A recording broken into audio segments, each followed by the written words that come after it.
guys, I honestly can't keep it in any longer. I really do think that Papyrus is Waluigi.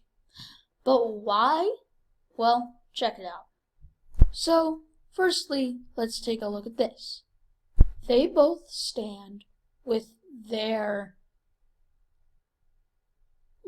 well, it's their right.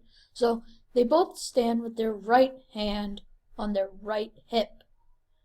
And honestly, that's closer than any Starman could ever get.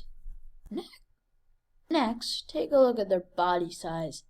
It's pretty similar, and they're really tall and have really lanky and long limbs. Say that 10 times fast.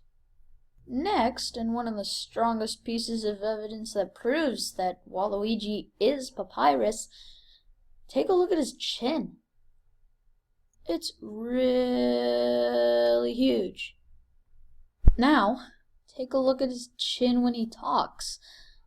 It's it's not large, but it's still pretty big. In fact, I remember it being larger, but whatever.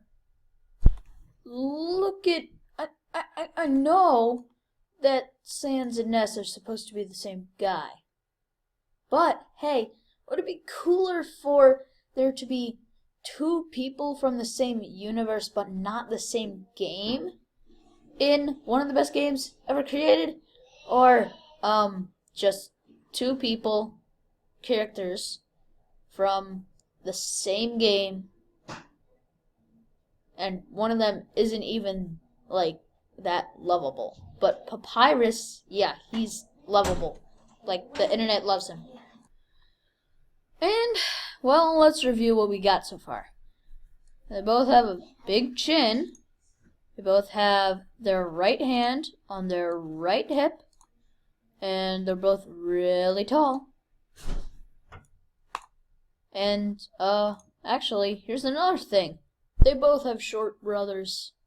I mean, they're not the same person, but still.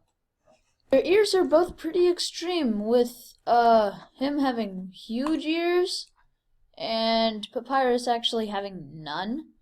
And in Papyrus's boss fight, it actually says that he dabs stuff behind his ear, and then he realizes that he doesn't have any.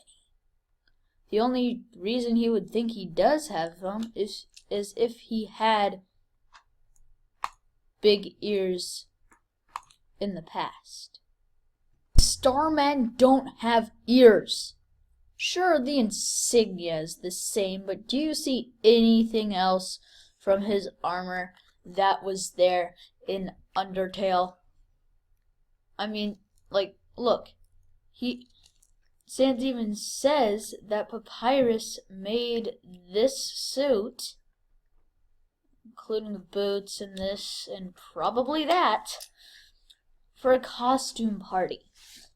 I mean, if Waluigi is Papyrus, he'd remember Starman since they live in the same universe, and thus have some connection to do with that. Also, Waluigi owns an island full of traps, which is incredibly similar to how Papyrus keeps on making puzzles. They're both self-centered, and they both think they're amazing and cool. Waluigi also appears in karting games, which may explain. And also, back to the physical, the Undertale wiki says that Papyrus is a tall, perhaps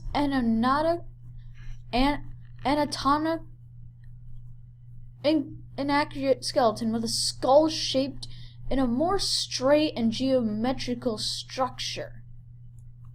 And his mouth is in a smile shape most of the time.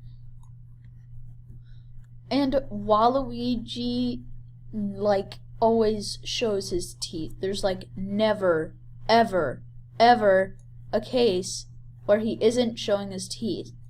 On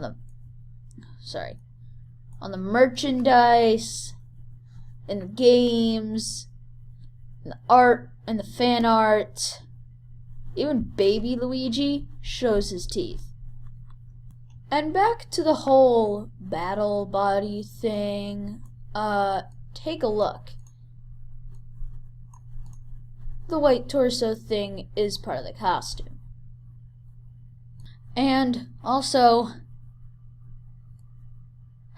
Papyrus says, "Nyeh," which, of course, is similar to Waluigi and Wario's catchphrase, "Wah!" And finally, to the thing that most people will say to make my theory not true.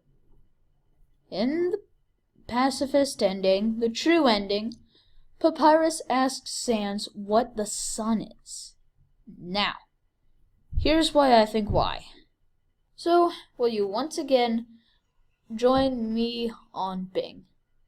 Now, I've never played Super Mario Galaxy, but I've looked at a fair share of the pictures from Super Mario Galaxy and Super Mario Galaxy 2, and have I once seen the sun?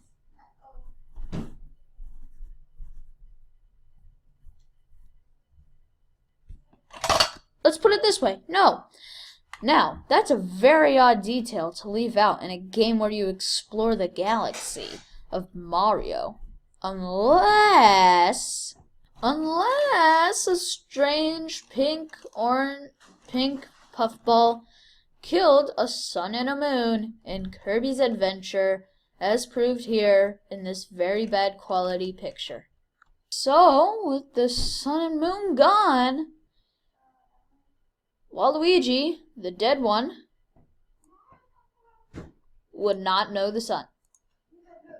And yeah, that's the basic gist of this theory. I know all the evidence was kind of thrown up and about, and that the video quality isn't that good, and that, the video kind of sucked, but the theory didn't. I hope you believe this theory, so, yeah!